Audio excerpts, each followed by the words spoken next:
below. I know it's been a minute since I've done anything Remnant-wise at all, like since 5 months ago. Well, when I stopped playing, they'd come out with an Aberration Domination event right around Halloween of 2023, right? And they introduced corrupted versions of weapons. These guys in here you can get from him. They brought out 5 of them. Merciless has a corrupted version. You don't see it on here, and I'll explain why in a second. They came out with the Rune Pistol, the Meridian, Aphelion, don't know how to pronounce that, Deceit. I don't think Nebula was one of them. Maybe Nebula. All right, so they brought out 5. Well, here we are in 2024. They just released patch 408.516, February 29th of 2024. This is the big patch that came out that also introduced crossplay, right? Well, from the 29th through the 5th, which is tomorrow, they have the Aberration Domination event going again. The last time it was such a hit that they left the Aberrations in-game. The event's going again, so I was like, but the Aberrations were already in the game, so what's the difference? Well, during the event, it's cranked up and you can see them more frequently. They're not like the traditional Aberrations in the game. They're random throughout the maps, throughout the traversal zones that connect all the dungeons together.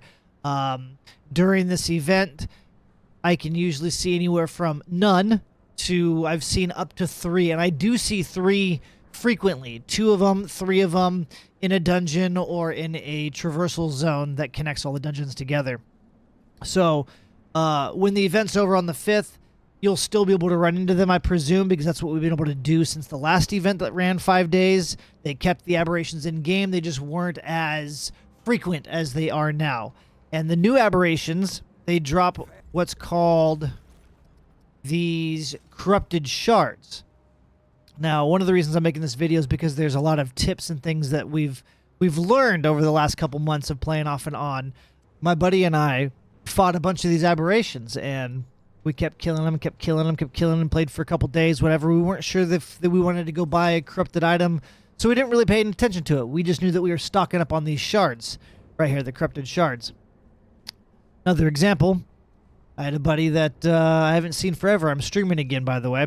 Started in January, so I've been streaming for about 2 months. We were on stream, and he'd been grinding this event for like 2 days. He was in the same boat that I was back when this thing first launched, and just grinding out Aberrations, and collecting shards. Then he was going to come back in and cash them all in. These cap at 10. They cap at 10, FYI. So let's go back, talk to him again. Each one of these costs 10. So when you reach 10 shards, you need to come buy a corrupted gun. Okay, first tip right there. So I learned the hard way. My buddy learned the hard way. Everybody, they cap at 10. The other side note, here's another tip that I finally just learned last weekend. I've been playing with the corrupted stuff off and on since it came out in Halloween last year, right? I bought the corrupted Arbalist, okay? Here is the twisted Arbalist. We go into my inventory. There's the corrupted Arbalist. Where's the twisted Arbalist? I don't have it. You trade it in, and then it costs 1 simulcrum to get it back. But you're also trading in your corrupted Arbalist. So I've done this I don't know how many times, because I've made builds with the corrupted Merciless. We've played over the last couple months with a lot of these things, right? You guys haven't seen it because I haven't been uploading any content. But it was kind of a bummer because I, also like a lot of people, there might be a few of you in the comment section that might already be typing in what I'm about to tell you.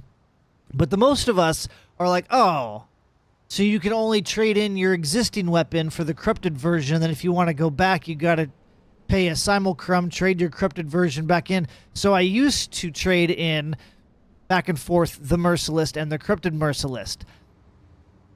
A lot of us are doing this. There's a select few of you that are like, you dumb. I was a dumb. Look, I have both of them, okay? That's not normal. So once you get your corrupted Merciless, by trading in your Merciless, you then can get your Merciless back by normal means. So we just learned that when we kill, because I'm helping somebody go through and collect all his stuff, he didn't have the Merciless. So we went and killed the wolf, got him the Merciless, and I was like, oh, I think I can probably get the Merciless again, right? So I went and bought my corrupted Merciless, turned my 10 things in, took my crafting material that we got from the wolf, the corrupted Ravager, turned it in. Sure as shit, I got the Merciless, and I still have the corrupted Merciless. And if we go talk to this guy again, it doesn't even have the option for Merciless. So now when I go back and get my Twisted Arbalisk through normal means, and my Sorrow and my Cube Gun through normal means, it won't even have an option to trade my corrupted versions back in. And that was the biggest reason why I wanted to make this video, because like myself, I know there's a lot of people out there, and it was a huge kind of fun yet a bummer at the same time when I was like, oh, you can only get 10 shards, and then you can trade it in for a corrupted, and you get rid of the old one. Like, I like the Merciless, I like bleed builds, we were playing, but I kept having to waste simulcrums to get it back. You can get both! And it's so... I should have realized it. There's not a prompt that really explains it, nothing... There's a ton of people in the forums that don't know that. Okay? So I'm not the only one. I know I'm not the only one. Anyways, main purpose. If I can give any other tip about farming... Again, this is going to end on the 5th. Today's the 4th. So by the time this video gets the majority of its views, the event's going to be over and the increased amount of aberrations won't be in play. But like right now, the fastest way that I've seen to get aberrations and what I've been doing, I've farmed about 30 of them so far, is I'm literally just running Indaria's End. Back and forth, back and forth. Beginning, end. Beginning, end. Once in a while, I'll get a run that doesn't have any random aberrations, but most of my runs are guaranteed to have at least one. And then a lot of the time, I get two of the new random aberrations that spawn in. Again, these are the new random aberrations. These aren't the set in map design aberrations. I don't know why they didn't have. They should have used a different name for them. So in Indaria's End, if you guys are familiar with it and you're not brand new to the game, there's a hidden pathway. I've got videos on it. They're all over the internet. People have videos on it.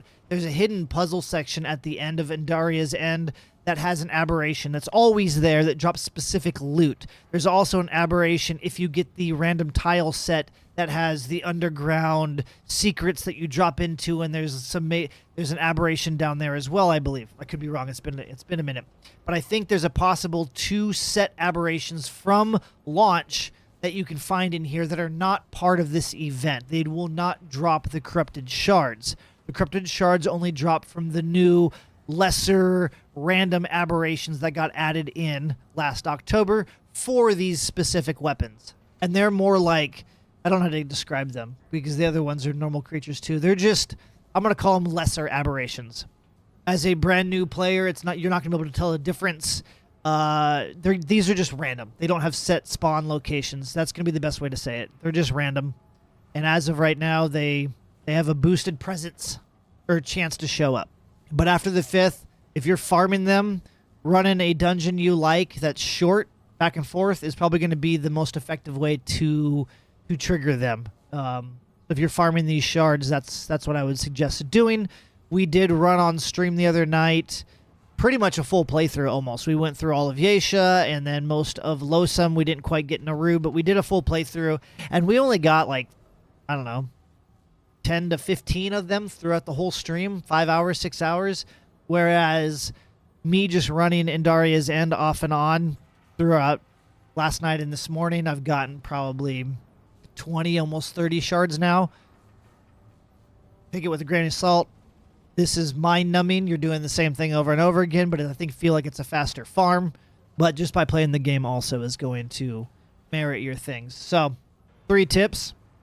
I feel like farming a small dungeon over and over again, back and forth from beginning to end, without having to reset your world is the fastest way to farm these shards. They cap at 10, so keep that in mind. You might farm 100 of these things, and you're like, oh, I'm going to go back to town and buy everything. No, you'll only be able to buy 1. I don't know why there's a cap. And then the most important tip, again, the reason of this video, is you can still get your regular version weapon by normal means, so you don't have to trade your corrupted back in to get it back. like I did probably 100 times with the Merciless. I just came to terms with it, and I was like, this is how I use this weapon. I want to use, so I'm going to always keep a pile of simulcrums and shards. And anyways, there we go. Remnant video after 5 months of not making content. If you guys see it, if YouTube pushes it out, there's some valid information in here for a lot of you. If it sits because I was dormant and it stays dormant, well, that's the community's loss, and that's YouTube's fault. But like I said, I'm streaming again. I'm not necessarily doing Remnant. I'm just doing all kinds of other things currently. Power World. I will get back into Remnant. I still haven't touched the DLC. I'll be making videos on the DLC soon. I know it's too late, and yeah, my loss. But I'll try to be on board when the next DLC drops. Anyways, that's it. I'll see you in the next one, whatever that may be. Bye-bye now.